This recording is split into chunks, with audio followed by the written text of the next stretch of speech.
The Lord of Murder shall perish, but in his death he shall spawn a score of mortal progeny. Chaos shall be sown in their footsteps. So saith the wise Alondo. Hello again, and welcome back to Right Man in the Wrong Place. My name is Luke Tatum, and I talk about Baldur's Gate. Oops, no, hold on. I react to music. That's what we're going to be doing today, although this is music I have already heard. We're going to be looking at the Baldur's Gate game franchise over time by looking at or listening to the main themes from the first, the second, and the third games. This is an idea that I had just because, well, I love Baldur's Gate, and, we're going to kind of look at some stuff. I've got my original box for the game and everything, Baldur's Gate 2.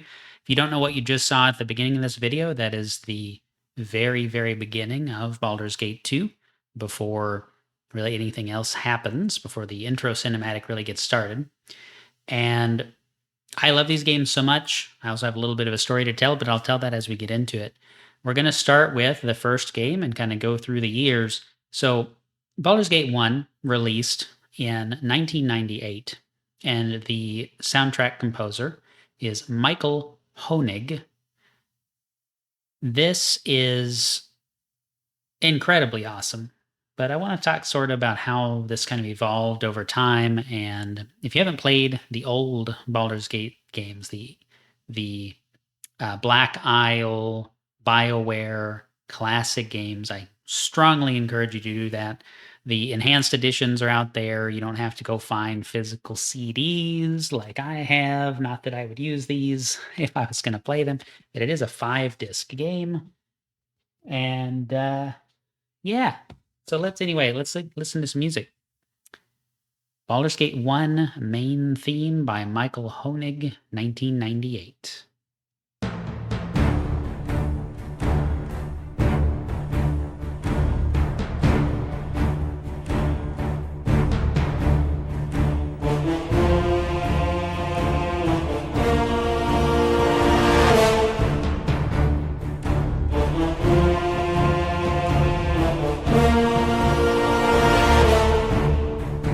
And so you kind of, and I'll pause maybe once or twice, but this is only a minute and a half long. You kind of have this just drumming, sort of a military type drum pattern coming in at the beginning. It kind of sets the stage. It's an epic, high fantasy, grand type adventure, but it's very ominous, right? And you see the emblem on the screen here. It's on the book. It's on the little CD thing, this thing, right? And so one of your initial experiences with the game is, what the heck is that? What the heck is that? And of course you find out as things get into it, but it's very intense. The kind of things that, in the 90s, it's like, oh my gosh, rock music, and oh my gosh, D&D, and all these things that are going to make your children into evil people or whatever. And so, it's kind of intense. And I think on the nose, it's on purpose, very intense. And it also, came out at a time around like Warcraft 2 and things like that, where you have this kind of overblown fantasy style stuff that's out there. D&D had been around obviously for a long time before Baldur's Gate came out, but I just love how just in your face it is. And now this song, anyone who's played Baldur's Gate has heard this song 750 times at least, because this is what plays during the character creator. But anyway, let's just enjoy the rest of this. It's just this totally in your face intro to the game. And that choir, sharp use of dynamics.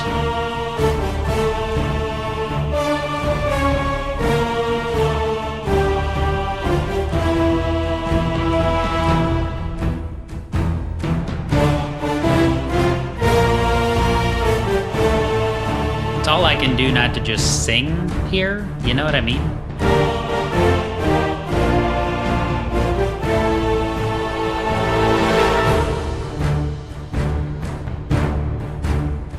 it's very much a loop.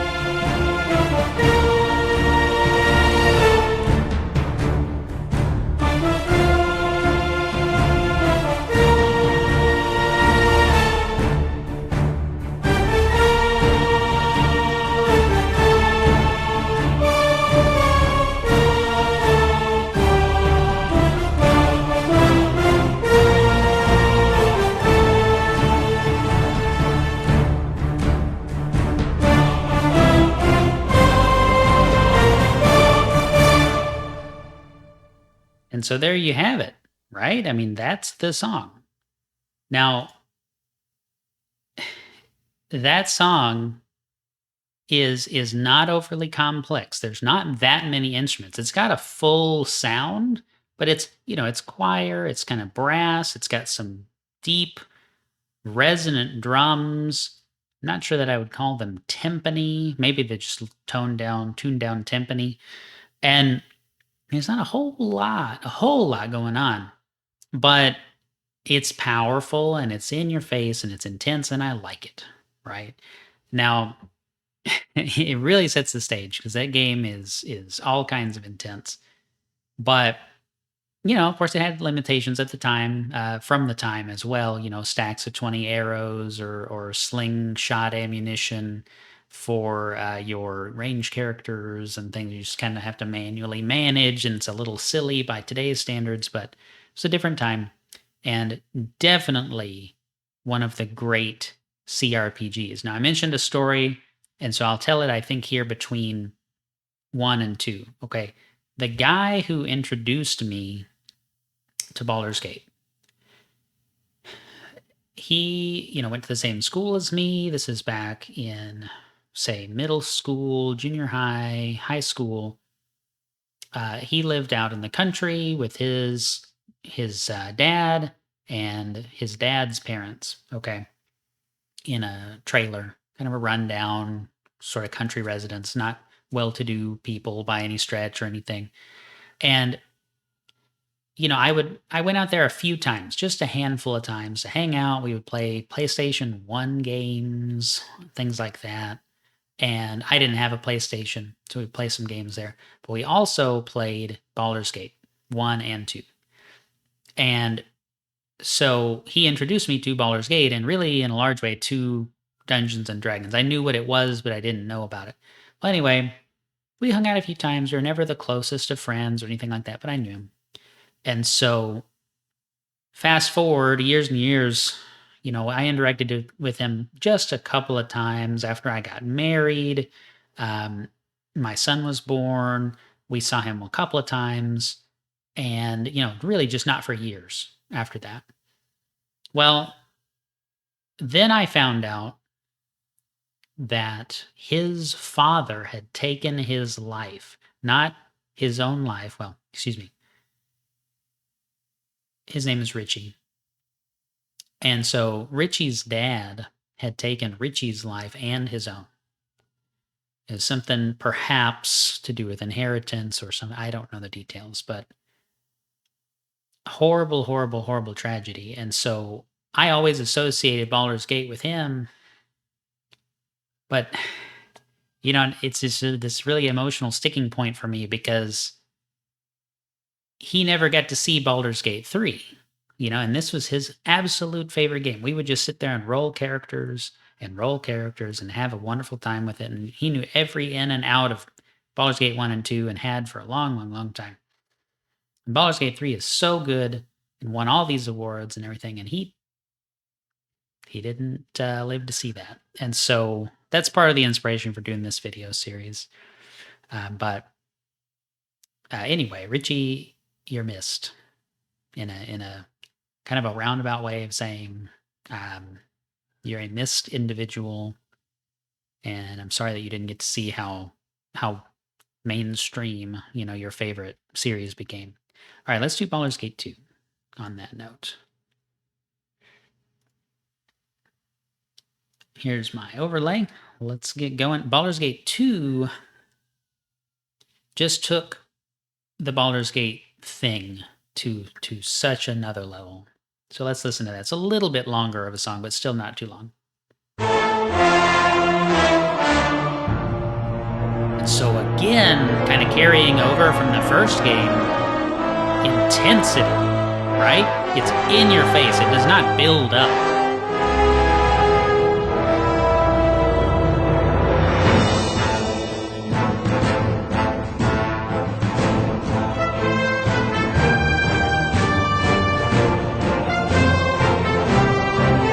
This is a little bit more melodic.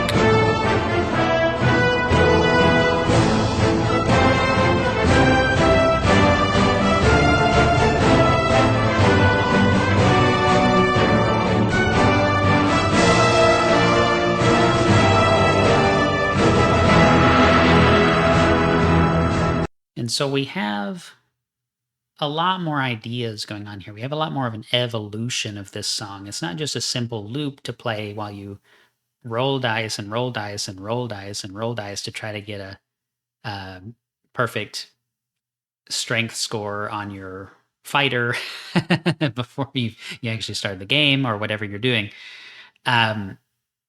This song, I forgot to say, it's also the same composer. It's Michael Honig, but also Howard Drossen was involved with the creation of the second game's soundtrack.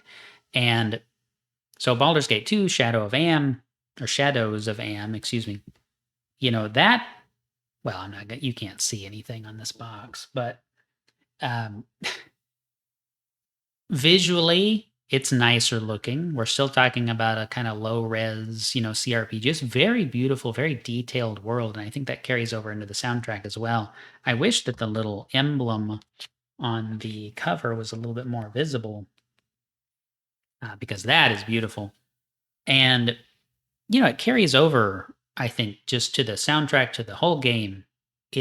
Baldur's Gate is wonderful. It's clunky. Baldur's Gate 2 has some of the same clunkiness from the engine and all of that, managing inventory and all of those things. And a lot of that is from the fact that it's D&D, which, certainly has been clunky. Like when we got into the more modern editions of Dungeons & Dragons, 5e and stuff like that, it became much, much, much more streamlined. And you can say that that's good or bad, but I believe Baldur's Gate 1 is based on a D&D, advanced D&D. And so, anyway, this came out in 2000. It's only 2 years after the first game. And then we had a 23-year gap between 2 and 3. Now, this is still Interplay, Black Isle, those guys, BioWare. But then Larian took it over for the third game. And of course, there's a lot of changes with that. But I just love how much more the game and the soundtrack could do once they had established the series. Icewind Dale and Planescape and some of the other series, they didn't quite see the success that Baldur's Gate did. Baldur's Gate was really kind of the flagship CRPG, D&D based thing. And I mean, I don't know that any of these games sold particularly well, but they were classics, cult classics for sure. So anyway, I'm just rambling. I'm getting very nostalgic. Let me go back.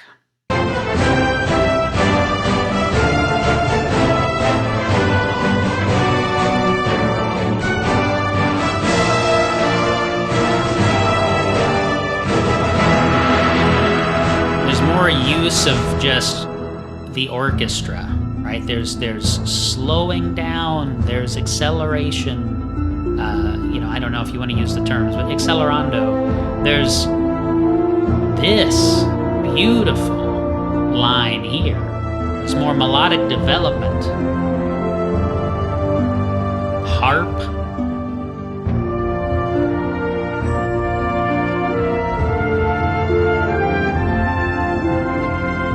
Try not to sing.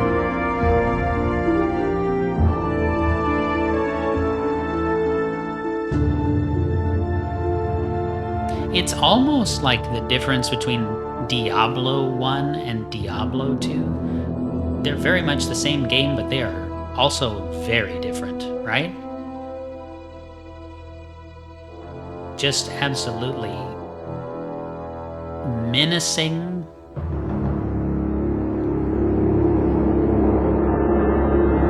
The And this is sort of beginning to set up for how the game actually begins right here. That last little bit, if you know anything about Baldur's Gate 2 or have ever played it, you actually start as a captive in like an underground kind of magical dungeon type thing, and it's not great. Like you are starting in a pretty bad spot. So the music just tells the story, right? It's just really, really, really cool how far they were able to jump from 1 to 2. And I think in a big way, the jump is also there between 2 and 3. So now let us turn our attention to Baldur's Gate 3. And now Baldur's Gate 3 came out in 2023. Of course, it was in early access. People were playing it before the actual official release day. But this soundtrack is by Borislav Slevov, who also did a lot of work for the Divinity games. And, I already really liked his work before he came on to do Baldur's Gate 3. This takes, again, like it's that jump in complexity and care and detail and loving craftsmanship that, in my opinion, BioWare really no longer has for a lot of what they're working on. And, and this isn't BioWare, it's Larian. Larian really took this to a place that I don't think anyone could have expected. And, I played Divinity Original Sin. I really, really like that game. But this game is amazing. Okay, let's listen to this. This song is so good. I did see on YouTube that sometimes people are breaking it into main theme 1, main theme 2, main theme 3. I'm not aware of there being 3 different main themes. I also have not finished Baldur's Gate 3 because there's just that much to do in it. But yeah, anyway, let's listen and I'll see if I hear something I haven't heard before, I guess. So this is potentially maybe a first time reaction to part 2 and part 3, I guess. I'm not sure. All right, let's go.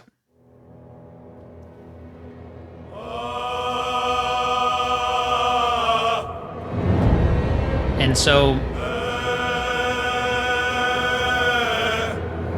just that, okay? I cannot describe to you the chills I got the first time I started up Baldur's Gate 3. I didn't buy the game in early access. I waited intentionally. I didn't want to know what was going on in early access. I wanted to play the finished product. And I waited and I got it. And it is not often that I will sit on the title screen and listen and just soak it in for minutes and minutes and minutes before I actually play the game. That only happens very rarely. This game, Metroid Prime, Xenoblade Chronicles, the first one, that maybe is all I can think of right now. Sea of Stars, the intro music, menu music for that game. I definitely sat there and soaked that in. I really, really like that. I'm sure there's more. There are more. I can't think of any more right now, but it's rare. Okay, it's rare. Maybe Star Fox 64, because that was a whole thing. But anyway, just that sort of yawning, sort of reawakening of this ancient evil from 1 and 2, right? Thematically speaking, 1 and 2 have, chorus, a choir in the theme. And this is, it's kind of invoking that. It's like, oh, it's still there, right? But it's groaning awake. It's waking back up. It's re-emerging and entering the fray once again. And oh my goodness, what a cool way to start this song. So we're going to start it over, and I'm going to stop talking.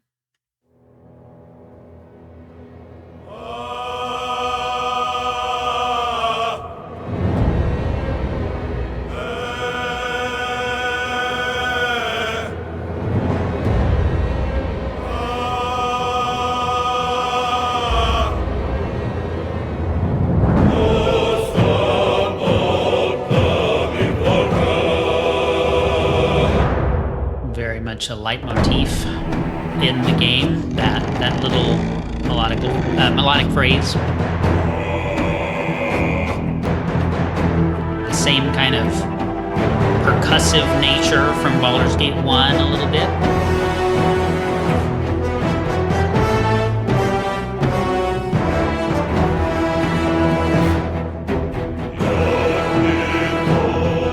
Chorus. More of a melodic focus.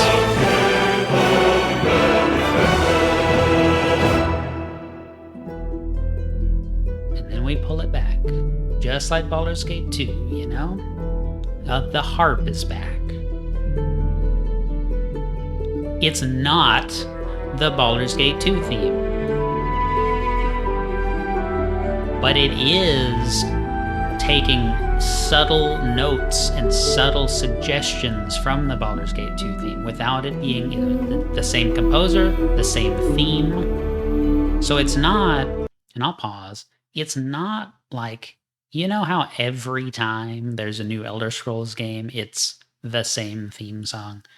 I actually shouldn't say that. I've never played I've never played Elder Scrolls 2, okay? But like the Morrowind theme, what I think of as the Morrowind theme. Oh, it's also the title theme for Oblivion. Oh, it's also the title theme for Skyrim. I betcha it's going to be the title theme for Elder Scrolls 6. At this point, I may not even play Elder Scrolls 6. That's how I kind of feel about Bethesda these days, but that's a sidebar. But do you hear what I'm saying? Like, they just use the same theme. Oh, okay, these notes in this order, just make it sound epic for our new game. That's not what's happening here. This is fully its own game and its own story and its own thing, but it's also a sequel. And it's so cool to see that work right, because normally that's a recipe for disaster. You bring in different developers, a different movie studio, a different TV production crew to try to do a sequel to something that you love, and it's garbage. This is not garbage.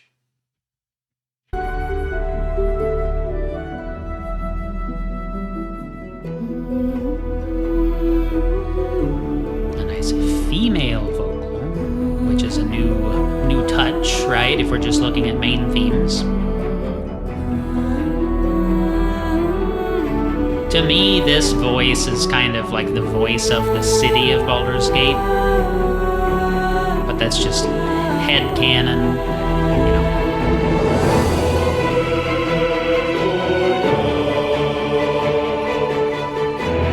Sweeping strings.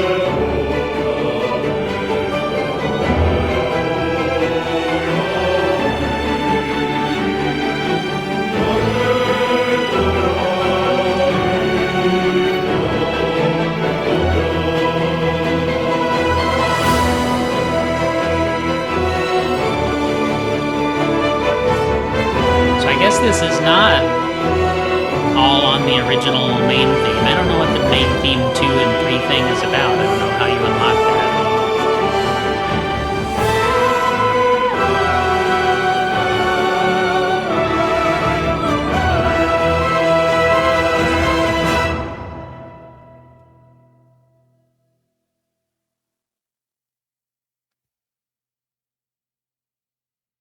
So we have, oh, okay.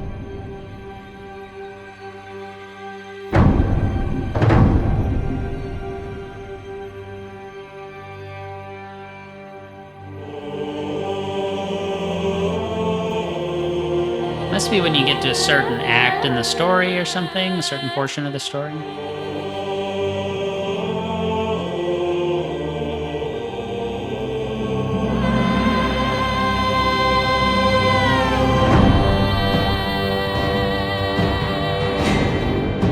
Feels like battle music to me.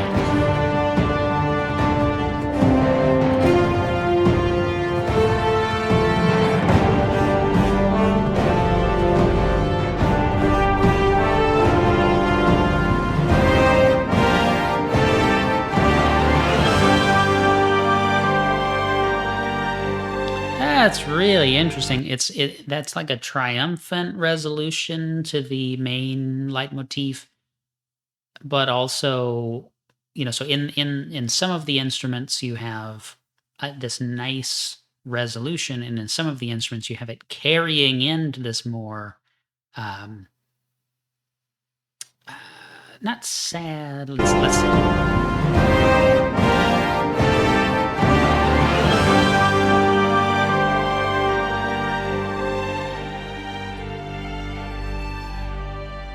More of a somber, more of a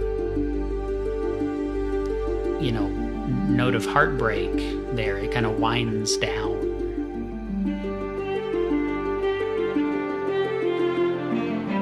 I really like this.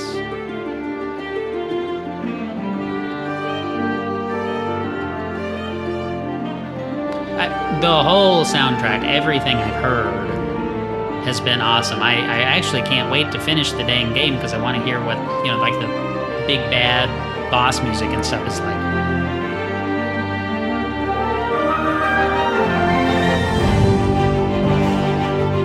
This is like, oh man, we're level 20 now, coming in, we're gonna finish the fight. It's almost Halo kind of music for a second there.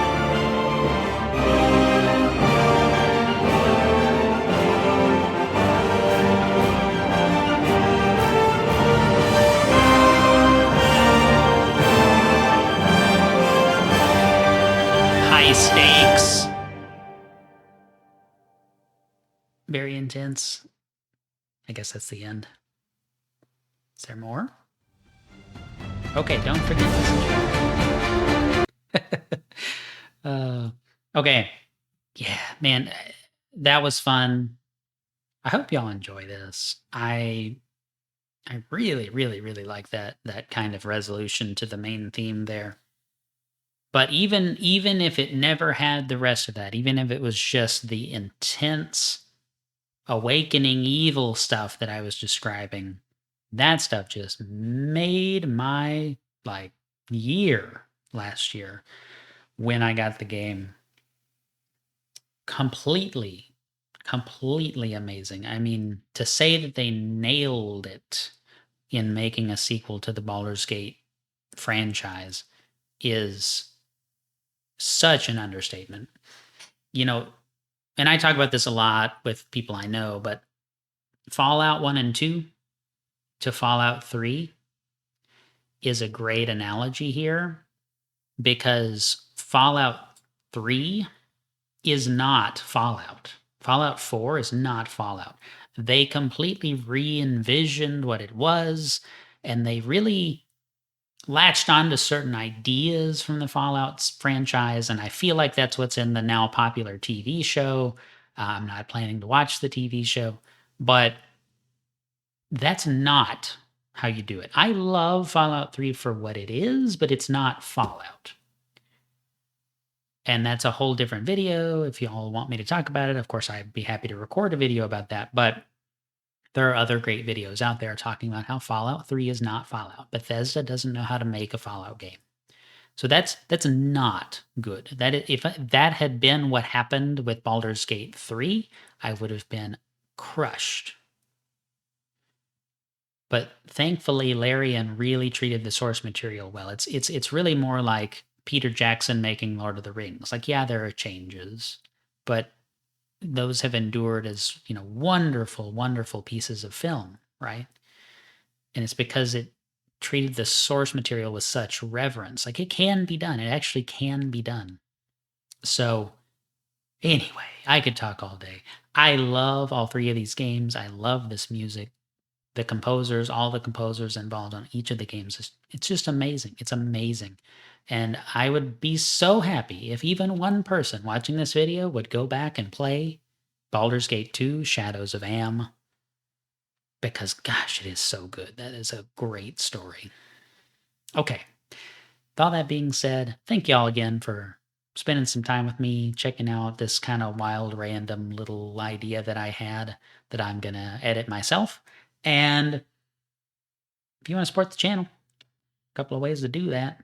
I'm still doing that mouth clicking thing. I don't know why I do this. An automatic response to promoting my donation links. So if you want to make a donation request, I very much appreciate it. But even if you don't, I'm sure glad you're here and you chose to spend some of your time with me. Until next time, the right man in the wrong place can make all the difference in the world. Just be careful that you're not the progeny of the Lord of Murder.